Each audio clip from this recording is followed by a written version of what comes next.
আমি খাটে ঘুমিয়ে আছি, আর তখনই আমার ফোনটা বেজে ওঠে। হ্যালো, আসসালামু আলাইকুম। ওয়ালাইকুম সালাম। কি করেন আপনি, আর কোথায় আপনি?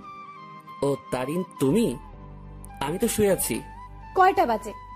ও শিট, তাড়াতাড়ি কলেজে আসো। বলেই ফোন কেটে দিল। আর আমিও ফোনটা রেখে লাফিয়ে উঠে চলে গেলাম ফ্রেশ হতে। ফ্রেশ হয়ে এসে ডাইনিং টেবিলে গিয়ে বসি। কি রে, এত দেরি করে ঘুম থেকে উঠলি কেন?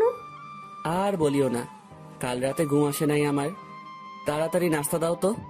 তারপর নাস্তা করেই আম্মুকে বিদায় দিয়ে বেরিয়ে পড়ি। আর রাস্তায় দাঁড়িয়ে আছি রিক্সার জন্য।